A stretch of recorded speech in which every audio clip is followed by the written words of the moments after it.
Hey everybody, it's Jim Cardinal. Happy Mortgage Monday.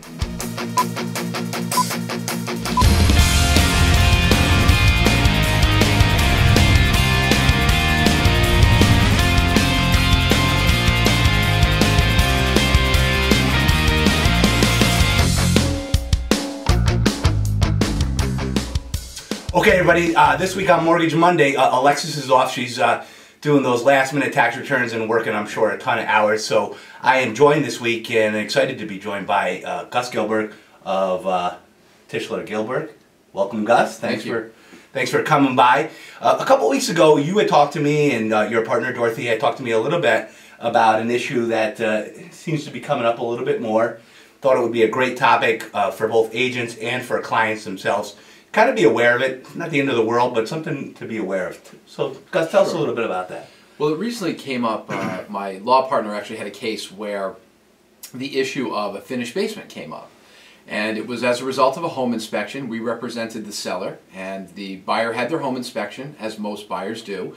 And the home inspector made a notation on the report that there was a finished basement, and he was questioning whether a permit had been issued for the construction of the basement. And when asked, our seller said no, they never pulled a permit. They bought the house, that's the way it was, and they assumed that that was okay. Well, the problem is, it's not. And it actually resulted in the cancellation of the contract. Not necessarily for the right reasons, but ultimately that was the result. So a couple things, just to keep in mind. If you are a homeowner and you plan to finish your basement, number one, you do need to pull a building permit from most towns or cities.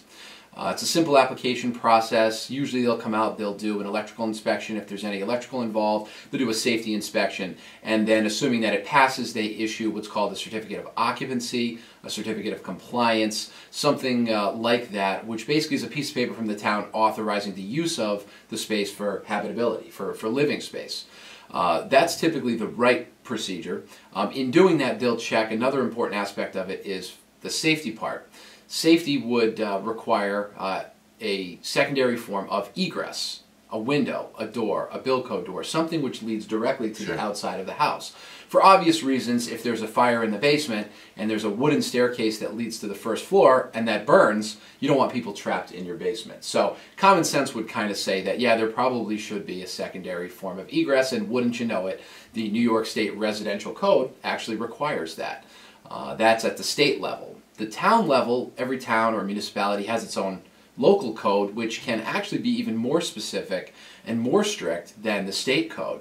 So that's another thing to consider, when you have a house with a finished area, that you may have purchased it that way. While you may be compliant with the state code, you may not comply with your town code. So either way, you could be in a code violation situation, and that could result in some headaches for you as the homeowner. Okay, so we're talking to a lot of real estate agents here as well. So tell us, like, if you got a listing and you're worried whether or not the person selling the house has got the right permits. Sure. What do you do then? Sure. Well, it's funny. We've been doing a couple of presentations at local offices, and we've been talking to a lot of agents about this. And one of the things that we've really tried to stress to the agents is communicate with your seller. Ask the question. If you walk into a house to take a listing and there's a finished basement, you really need to ask that seller, did you do the work on the basement? Was there a permit, issued to the best of your knowledge? If they say no, it's probably worth a call to the town just to find out if it was properly done. If it wasn't, you may have some issues that come up throughout the course of that contract. Now, one quick note, the Capital Region Multiple Listing Service contract doesn't actually mention anything about code violations in the four corners of the contract. So keep in mind, the contract itself doesn't raise it as an issue. But a well-seasoned attorney, should that issue come up during a home inspection or an appraisal, let's say, will raise it as an issue. And it could, as we've personally experienced at my office, result in the cancellation of a transaction. So it's like anything else. You want to communicate with your client, you want to find out as much as you can, and then make the best decisions possible going forward.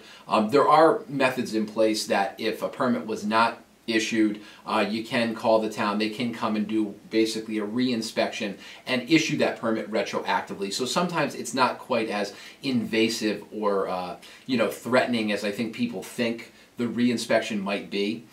It may result in an increase in your tax assessment, the following year or in the future at some point. I guess that's part of why people may not take the right steps initially. But it's, like anything else, we need to educate our clients, and we think that that's really important.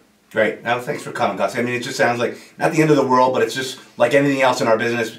Being proactive about this stuff versus reactive could really be all the difference in getting this set up. So if you have a listing that you're taking and it does have a finished basement, you might just want to take a look at these. Absolutely. Absolutely. And on the other hand, if you're representing a buyer and you're working with that buyer, ask that same question. If the inspector doesn't bring it up, as a fiduciary for your client, you should probably maybe at least bring that issue to light, mention it, and then let the client decide how they feel about it. Okay. So we're going to put Gus's information here, contact information. If you have any questions about this or any other, of course, he does a great job with real estate. So if you want to get a hold of Gus, reach him at the contact information below. This week, if you're talking to first-time home buyers, FHA, VA, USDA, FHA 203K, think of me, Jim Cardinal, 281-0077. Make it a great week, and we will talk to you soon.